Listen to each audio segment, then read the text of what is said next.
হাই friends, মই লিপিকা গগৈ পুনৰ তোমালোকক এটা নতুন ভিডিঅ'লৈ স্বাগতম জনাইছোঁ। ফ্ৰেণ্ডছ, আজি মই তোমালোকক লৈ যাব বিচাৰিছোঁ মই ছেক্ৰেটাৰী হিচাপে কাম কৰা আমাৰ VO2ৰ মাহেকীয়া সভাখনলৈ।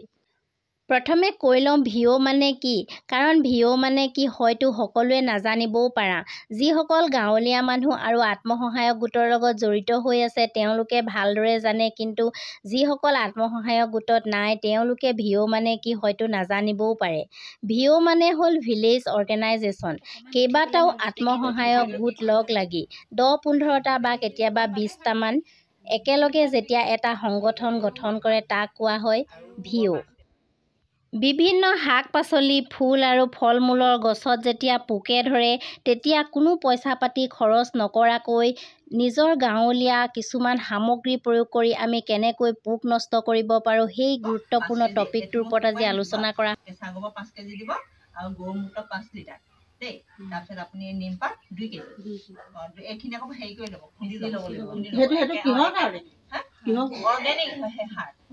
সাৰ তাৰমানে আপোনালোকে অইন মানে ধৰক এতিয়া যিটো অইন মানে প্ৰয়োগ কৰিব নালাগে, সেইখিনি ঘৰতে আপোনালোকে প্ৰস্তুত কৰিব পাৰে। এতিয়া গৌমূত্ৰটো আপোনালোকে ধৰক মুঠতেতো ধৰিব নোৱাৰিবও পাৰে, ডুঙা পাতি থাকে যে সেইটো কাপোৰ লৈ পেলাই আপুনি এনেকৈ টুকি ল'ব, সেইখিনি হ'ব। কিন্তু সেইটো কৰিব আৰু বস্তুটো ভৰাই পেলাই আপোনালোকে সেই 24 ঘণ্টাৰ মূৰে মূৰে এনেকৈ হেৰি কৰিব লৰাই থাকিব লাগিব। 3-4 দিনতে এইটো হৈ যাব। আপোনালোকে খালি স্প্ৰে কৰোঁতে তেতিয়া পোক পৰুৱা পৰা আদি যত দিয়া তাৰমানে লেটা পোক চেটা পোক থাকে ন চব গছতে দিব পাৰি ন অৰ্গেনিক যে বগা বগা পোকবোৰ যে ফুলত ধৰে স্প্ৰে কৰিব। এইটো স্প্ৰে কৰিব এনেকৈ স্প্ৰে কৰিব গোটেইখিনি মিক্স কৰি ল'ব। গোটেইখিনি আপুনি একেলগে এটা গামলা এইখিনি কি হয়, এইখিনি পলিথিনত থকাখিনি এইখিনি গোবৰ মানে শুকান গোবৰ। এতিয়া আপোনাক কেঁচা গোবৰ দিব, কেজিটো হিচাপ কৰি ল'ব 5 কেজি আৰু এইটো নিমপাতো 2 কেজি, 5 লিটাৰ গোটেইখিনি। আৰু আপুনি এইটো গৌমূত্ৰটো গৌমূত্ৰটো আপুনি দিব পাৰিব 1 কাপৰ 10 কাপ পানী। কিছুমানে এতিয়া শিকি গৈয়ে চিধা স্প্ৰে কৰি দিয়ে, বস্তুটো মৰি যায়। সেইটো মানে বদনাম নিচিনা আহে নাই, কিন্তু আপুনি 1 কাপ পানীত 10 কাপ পানীত 1 কাপহে গৌমূত্ৰ মিলাব লাগে। সেইটো আপোনালোকে ধুনীয়াকে হেৰি কৰিব পাৰে, স্প্ৰে কৰিব পাৰে। সেইটো পোক পৰুৱা আপুনি চাবচোন মহ হৈ যায় তাত, মানে অকল গৌমূত্ৰ দিলে হ'ব। গৌমূত্ৰ দিলেও হ'ব। গৌমূত্ৰ দি পেলাই স্প্ৰে কৰিব 1 কাপ দিব, তাত কিন্তু 10 কাপ এইবোৰ মিক্স পানী লাগিব। যদি আপুনি ইচ্ছা কৰে সেইটো দিব পাৰিলেও আপুনি দি চাব। সেইটো খালি সেই তেনেকৈ দিব। ফুলবোৰত বগা বগা হেৰি উঠিছে, গৰুৱেও নাখাব নেকি ফুল চুলবোৰত দি থলে ন এনেকুৱা দিনতে স্প্ৰে কৰি থলে।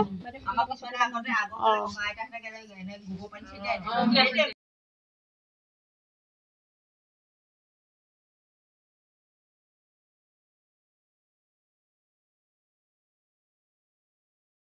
ধৰা 5 কেজি কৰিলে মানে কিমানখিনি মাটিৰ কাৰণে কৰিব পাৰে? এইটো এবিঘা মাটিৰ কাৰণে 5 কেজিটো। এটা ধান খেতিটো দিব। চাহ খেতিত কিমানকে দিব? এটা চাহ খেতিটো নহয়, চাহ খেতিটো মোক নাই শিকোৱা নহয়।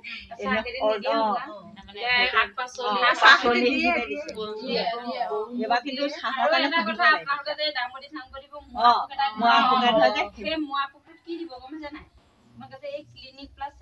সেইটো আপোনালোকে পানীত 1 লিটাৰ পানীত গুলি পুৰা জোকাৰি আপোনালোকে স্প্ৰে কৰি দিয়ক, দেখিব মহা চব উৰি যাব।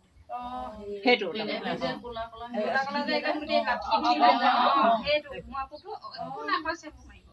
খালি ক্লিনিক হাঁহিছে দেই, সেইটো আপোনালোকে মূৰ ধুই থাকে হয় নে? সেইটোৱে যে মূৰ ধুই থাকে আপোনালোকে সেইটো মাৰিবচোন। আপোনালোকে চাব এনে বটল এটা ফুটা কৰিও এইটোতে আপোনালোকে ফুটা কৰিলে এনেকে এনেকে মাৰি দিলে আপোনালোকে গুচি যায়। সেইটো একদম মানে হেৰি আৰু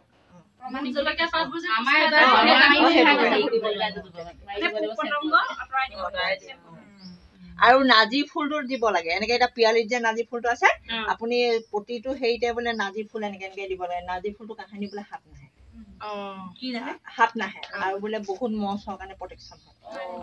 সেইকাৰণে মানে বহুতৰ মাজে মাজে মাজে যে সেইটো দিয়ে নাজি আপুনি এনেকে মানে মাজে মাজে আপুনি চাবচোন নাজি পাত গুণ আহি থাকে নাই,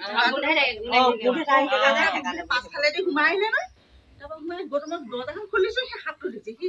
অ মাইনা, দোকানৰ পৰা আহাগেচোন যোৱা। নাযাওঁ। কেলে? ইমান টিকা ফটা দেখিছা নে? এই নেফাতে তোমাৰ টিকা, যোৱা।